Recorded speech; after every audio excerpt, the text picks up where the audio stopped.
Welcome to the podcast. I'm your host, Jaden Schaefer. Today on the show, there is a hilarious question that TechCrunch is asking, which is, are AI tokens the new signing bonus or just a cost of doing business? As companies are giving token allocations to engineers, there's a lot of funny stuff that's going on with that.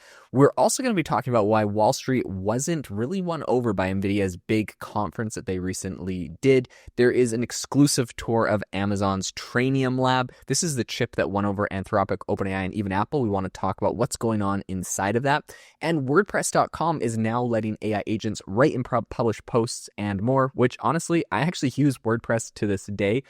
Jeff Bezos is also reportedly looking for $100 billion to buy and transform old manufacturing firms with AI. We're going to get into all of that on the podcast today. But before we do, I wanted to mention that AI Box has just launched video on our platform for both of our Playground and our Builder. So if you want to build really cool tools that have automations that include video, whether that's OpenAI Sora, Google VO3, or a ton of other cool video generation models, go check out the AIbox.ai platform, my very own startup. It's only $8.99 a month to get started. You can generate video, image, audio, text, and tons of other cool stuff, including music and sound effects. So go check out AIbox.ai. For $8.99, you get access to basically all of the top AI models that you'd usually have to spend $20 each for. So hope that's something that saves you a ton of money and also a ton of time juggling between different tabs. You can get it all in one central place on AIbox.ai.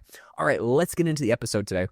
The first story I wanted to talk about is AI token compensation. So right now, token is becoming tokens to generate AI things like Claude tokens are becoming a really big budget layer to what a lot of developers and companies are paying their users for. It's almost like swag, right? Like when you go join a company and they're like, oh, check out, you get this free cool backpack and this free cool hoodie and all this stuff. It is what you're getting now with cloud spend and token allocation. Engineers that are in what are called quote unquote like high impact areas are getting larger token allocations, and that means that they get better tools, they get faster outputs, they get, basically potentially a better career path. People that are in, a role that they're like, well, it's not quite as important, they're gonna cut back on that, and you basically are getting held back from the fastest career growth path. So it's kind of an interesting conundrum for a lot of these companies. The second story I wanted to cover is that Nvidia's GTC conference really didn't impress Wall Street. This is kind of interesting. The Nvidia stock actually dropped during the keynote. I think that's a pretty strong signal. Even, they had a lot of positive announcements, and even that wasn't enough to really meet expectations, which just goes to show how, I don't want to say hyped up, but like Nvidia has had such a meteoric rise. It's grown so much. I think people expect so much from it. And Nvidia right now is a $4 trillion company, but it is under a lot of pressure because at that scale, growth expectations are really extreme. I think it's not enough to just lead AI. They have to really dominate it continuously. I mean, if you heard a lot of the interviews coming out of Jensen Huang at the conference, they have huge plans, huge vision, huge ideas. He wants to dominate a lot of industries, and people just don't think it's enough, or they don't think he can pull it off. I think right now investors are worried because there's a lot of other hyperscalers that are building tools, right? We have Amazon, we have Google, we have a lot of others that are building their own chips. I think that's basically the biggest long-term threat to NVIDIA's dominance. I think AI demand right now might be, potentially peaking. I think there's concern that current spending is front-loaded. A lot of companies may slow investment once some of their initial infrastructure is built. And so I think the narrative is shifting a bit from kind of growth to sustainability. And Wall Street is asking, can Nvidia maintain the margins when competition is really entering the market? So that's going to be what we have to look out for there. The next thing I want to cover is Amazon's Tranium lab. This is a huge story for a number of different reasons, but Tranium is already being used by a lot of the top AI labs. Anthropic, OpenAI, even Apple are all reportedly using it. Amazon is vertically integrating the AI stack, which means that they are not just hosting the models, they're actually building the chips, they're running the infrastructure, and they're distributing the models. Tranium right now is optimized for cost efficiency, not for peak power.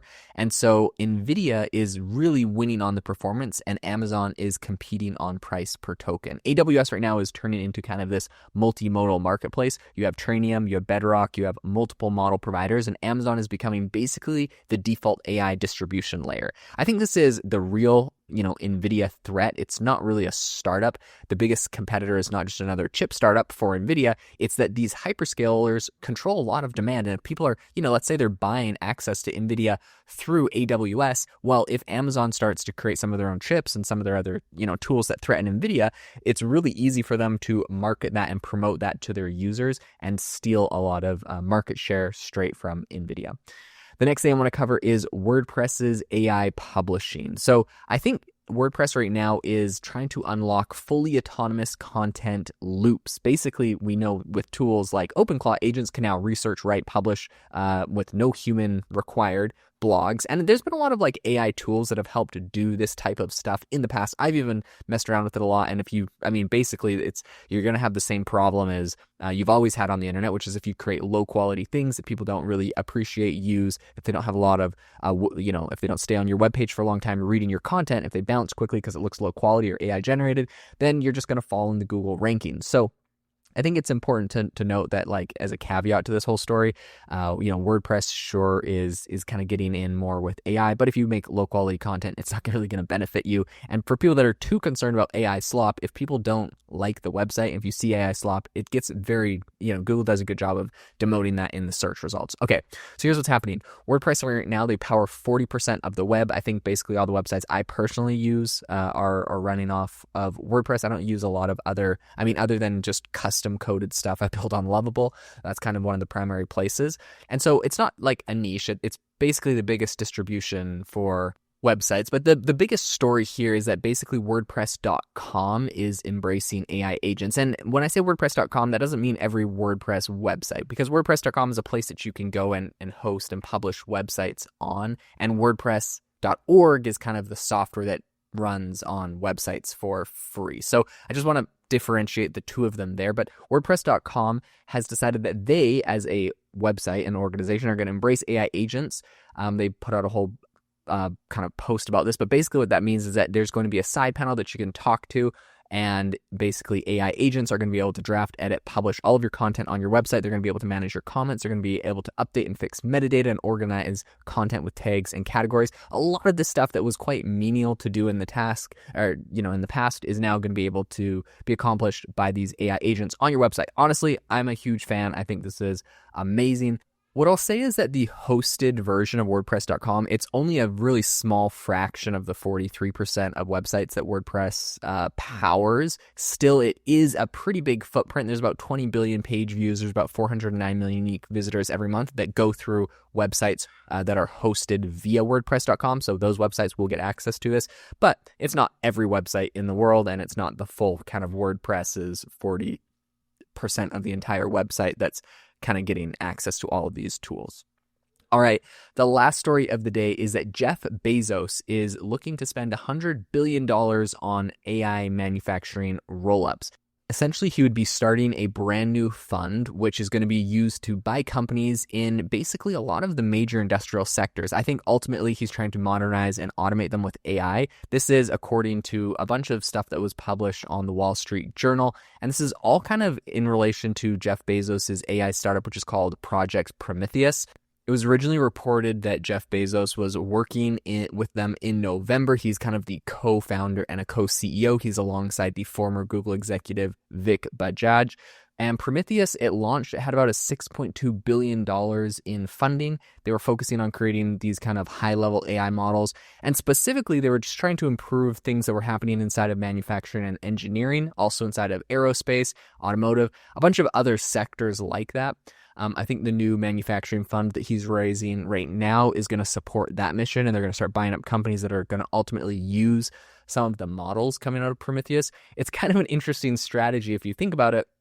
According to the Wall Street Journal, Bezos was recently traveling to Singapore in the Middle East as he was trying to raise funds for this effort. And I think right now his plan is to acquire companies in areas like aerospace, chip making, and defense. And it's an interesting strategy, right? He's literally acquiring companies that would be customers. And so instead of having to go find customers to use his product, he goes, acquires the company, and then puts his AI inside of those. It's kind of a fascinating strategy. And I guess he wants to raise $100 billion to go and do this, which is interesting because Project Prometheus initially launched with 6.2 billion in funding. So the software company is only, has only raised 6.2 billion in funding, but he's trying to raise a new fund of 100 billion just for the acquisition of the companies that will be powered by this. So really fascinating story. Guys, thank you so much for tuning into the podcast. If this was interesting and if you learned anything new about the AI industry today, it'd mean the world to me if you left a rating or review on the podcast. And as always, make sure to go check out aibox.ai if you want to try our latest video models that we've added to the platform, as well as dozens of other models. We just went from having about 40 models to over 70 of the top AI models all in one place for $8.99 a month, and you get 20% off if you get an annual plan. All right, guys, thanks for tuning in, and I will catch you in the next episode.